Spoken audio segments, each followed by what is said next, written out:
advertising. I know you've heard this many times before. I know you have. But sorry, go ahead, yeah. $525 off every car this year is half of Netflix's advertising budget. $1,000 is the entire Netflix advertising budget, and I see their ads everywhere. Why not advertise these things that you told us here? I feel like nobody else knows about this. I just talked to Gordo, the Tesla bear, and he's still talking about 2016 New York Times pieces. These people are in the past, man.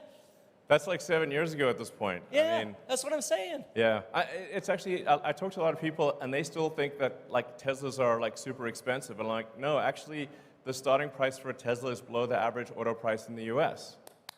It's like, and that's a good thing. Yeah. I mean, I think it's good that it's that way, you know? Like our goal was always to make cars that are affordable to the general public. So I hear you. I mean, I think, and it's indeed ironic that, you know, Twitter is like highly dependent on advertising. So, you know, here I am, it's like, you know, never used advertising really before, and now have a company that's highly dependent on advertising. So I guess I should say advertising is awesome and everyone should do it. But I think I hear your sort of larger point, which is that there are amazing features and functionality about Teslas that people just don't know about. So,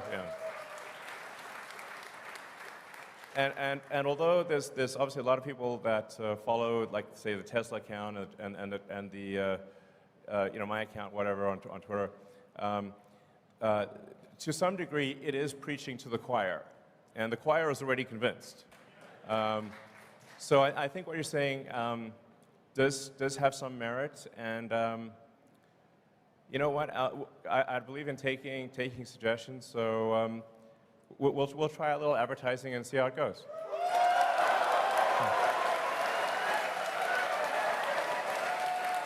Okay. Okay. All right, I wasn't expecting that level of enthusiasm. But okay, it sounds like our shareholders, if I read between the lines, subtle as it is, are saying we should probably do some advertising. Okay, very well. All right.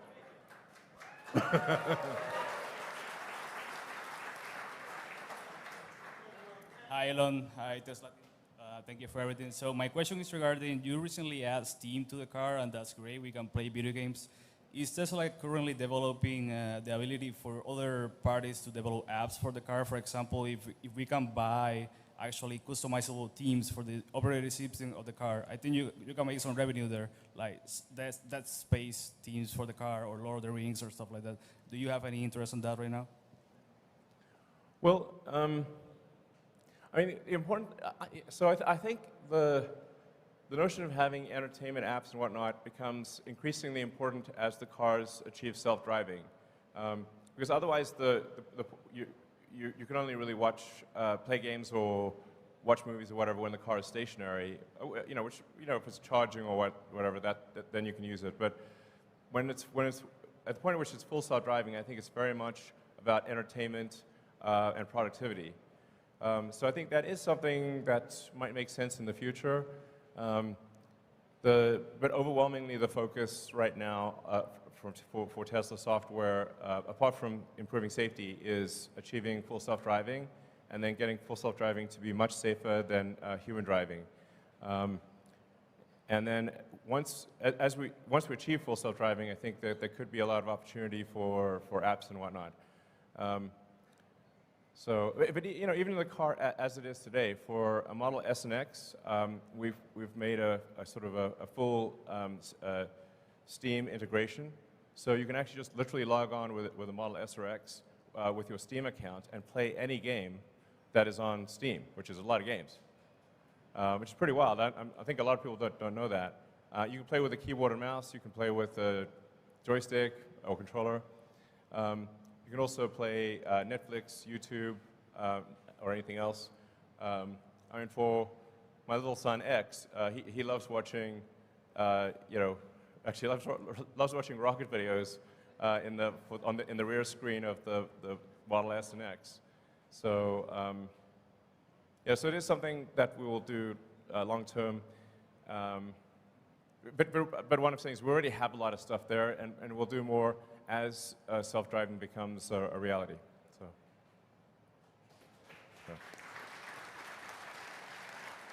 Hey, Elon.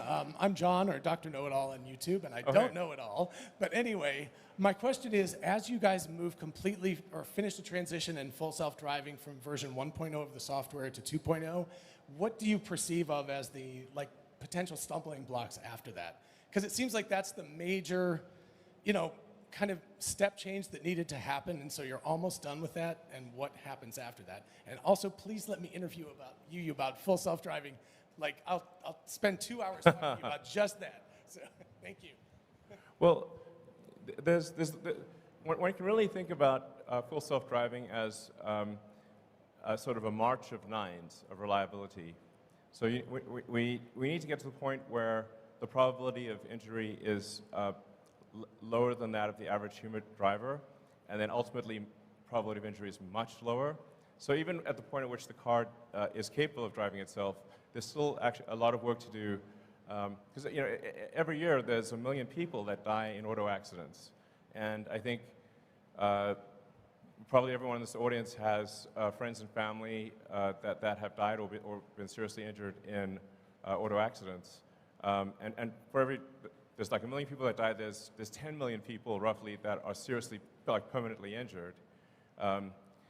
And so it matters that if we can get that down by an order of magnitude, there's 900,000 lives saved per year, maybe 9 million severe injuries prevented per year. And so that really, I think, morally has to be our primary goal.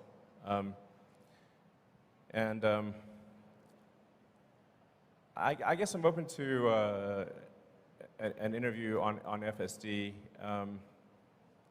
2 hours is a long time, but okay.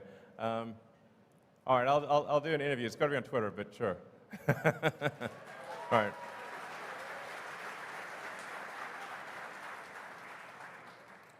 Hi, Elon. I'm Josh Phillips, long-term retail investor. My question's about battery-grade lithium supply in the next 10 years.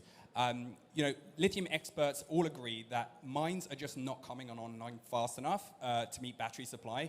And actually, Drew Baglino pointed this out recently. Some mines take 10 years plus to be permitted. And even GM has actually announced huge lithium deals that will secure away supply from the rest of the industry. So what's Tesla's plans to get more supply of lithium at the mine level outside of refining, but also at a deeper level than a traditional offtake? Because as we know, he who controls the spice controls the universe. Sure.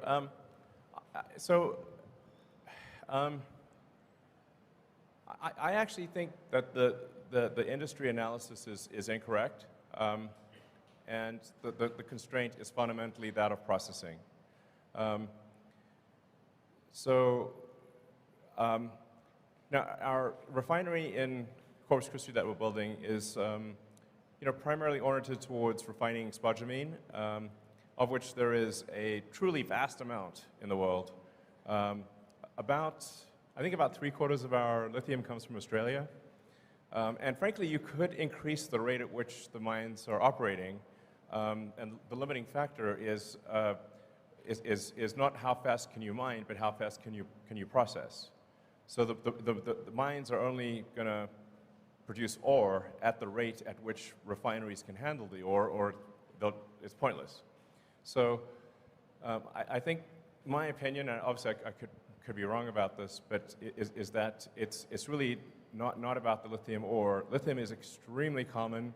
Lithium is everywhere. In every country's got lithium. It's not like oil. So lithium is one of the most common elements on Earth.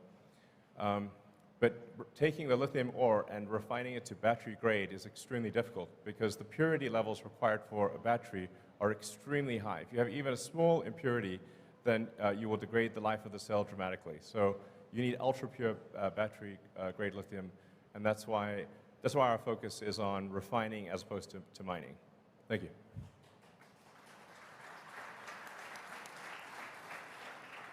Hi, Elon. Thanks. It's a great time here. You spoke about safety in your presentation of the vehicles, and I just want to say I'm thankful to you for building such a safe vehicle because I'm here today with my son. We drove in his Tesla 3 over here that he replaced with the one that he got rear-ended significantly in, and it destroyed the car. But we're able to be here today, so Great. thank you very much. Absolutely.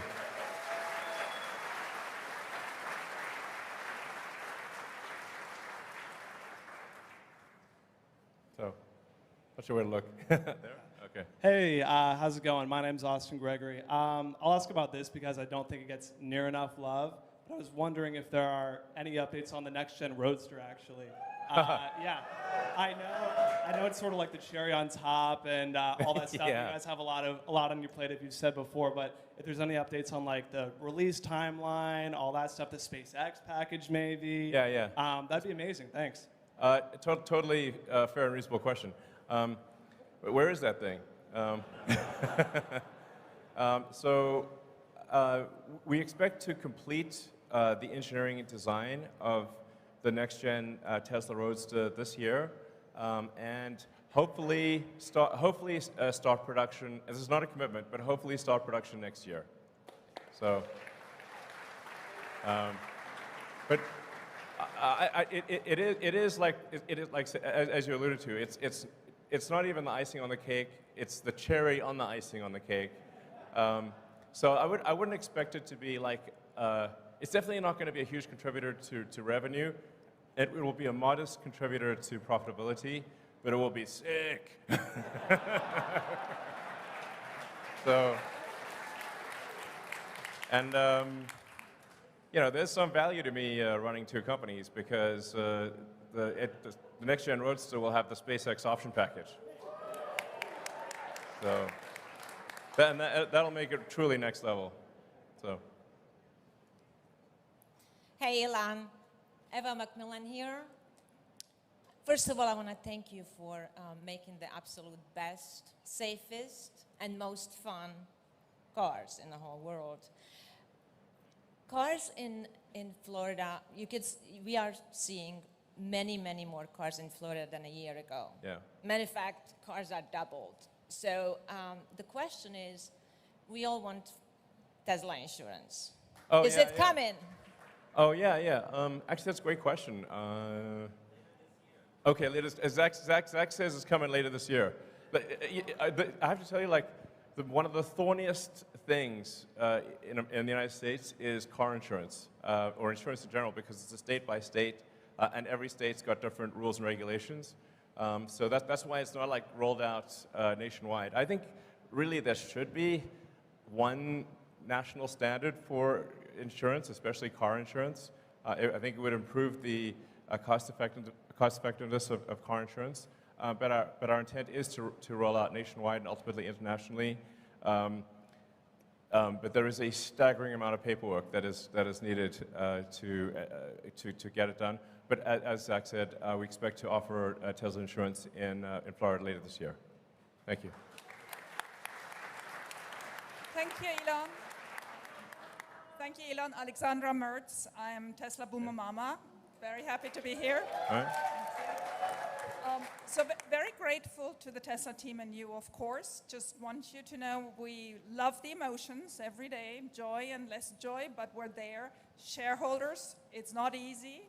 We're here not because it's easy, but because it's hard. So my question initially was on in-house financing. You already answered that, and I want to congratulate you to the double investment grade rating. But then I asked my Twitter subscribers, I'm sure you're going to appreciate, what they wanted to bring forward. Sure. And that question made the cut. Here we go. Automotive, including SAS, peak margin, the same for energy. What number and by when do you have the best Elon guess that we get there? Sorry, I'm not sure I fully understand the question. So this is the peak margin for automobile, yeah. including SAS and energy, and by when will we get there? Your guess. I know nobody will sue you. Sorry, what's SAS? Well, software as a service. Oh, okay. You mean self-driving? FSD, Yeah. what's going to be the top automobile margin? Yeah. I mean, what I was saying earlier is that at the point at which you have a truly autonomous vehicle that can drive around with no one in it, the utility of the vehicle, I think, as a rough guess, is probably 5 times what it is today, because people will drive an average of an hour and a half a day, perhaps, so 10 hours a week. But if the car is autonomous, it can probably, just speculation, but it probably can operate for a third of the hours in the week, which would mean 50 or more hours, thus a 5-fold increase. But the car costs the same. Sure, I understand, but what is going to be the margin for Tesla then? Because you're obviously thinking you're going to sell much more FSD then, right? You may have a system in place of robotaxis. You may have a cut with fleets. So did you do any projections what the automotive peak margin for Tesla could be in 2 years, 5 years, and the same for energy? Well, I mean, this is definitely, we're in sort of highly speculative territory here. But obviously, if you've got a car that costs the same and has, say, I don't know, a 20 or 25% margin, and suddenly is able to be used 5 times as much, then you might have 80% margins, and the revenue would increase several-fold. That's why I say it's probably going to be the biggest asset value step change in the history of Earth.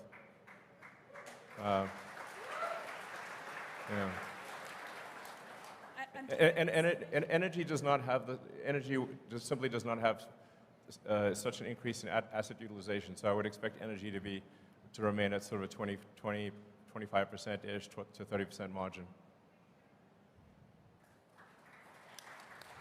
All right, so you said ask the tough questions. You're still good, right? Yeah. All right, cool. First of all, though, as a family man, I just want to say there's a couple of things like a loop for tether of a car seat going through the headrest, which would be super helpful. There's a couple other things that would be really nice. The Model Y is the only one you can do that in today. Maybe we could fix that. But when we're thinking about 4680 battery cells, should we be thinking about the efficiency and the performance we're getting today? Or is there some updated timeline path that we could see closer to battery day presented efficiency, performance that we can look to in the future? Well, I think, first of all, it's really important to express the difficulty of, for Tesla to go from nothing to making a battery cell that we aspire to be better than any other battery cell on Earth, even when compared to companies where the only thing they do is make a battery cell, is obviously not a trivial exercise. That said, we do see a path to very high energy density and higher energy density and lower costs than anything else out there. But it's a hard path. It's a very hard path. And normally it would be absurd for companies to attempt such a thing. And no other car company is really attempting to do anything like this in a serious way. So I guess technically BYD, because they started out as a battery company, but yeah, so it's a very difficult thing to do. But I think we are tracking to success in that regard. So. Hey, Elon. First of all, thank you for undoubtedly making the world a better place for my son to live in. Thank you. It's kind of you say. Once Cybertruck is fully ramped in Austin, what is the target production? And also, there's some rumors that you're thinking about stepping down as CEO. Please say it ain't so. It ain't so. Yeah.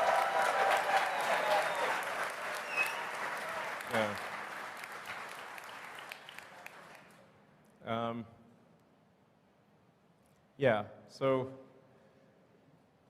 I think Tesla's going to play an important role in AI and AGI, and I think I need to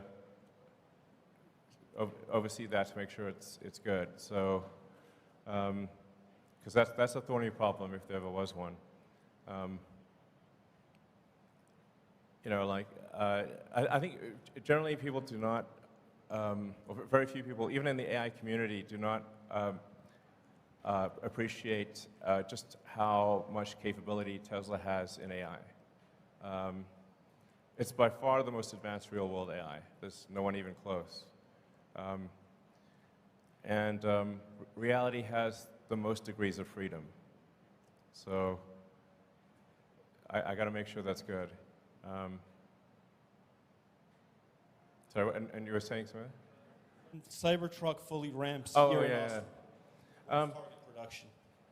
So, as I said, you know, we'll start production later this year. We'll start handing over cars later this year. There will be an S-curve of production, so it'll be slow at first, and then ramping up. And I guess we'll see what the demand is like. So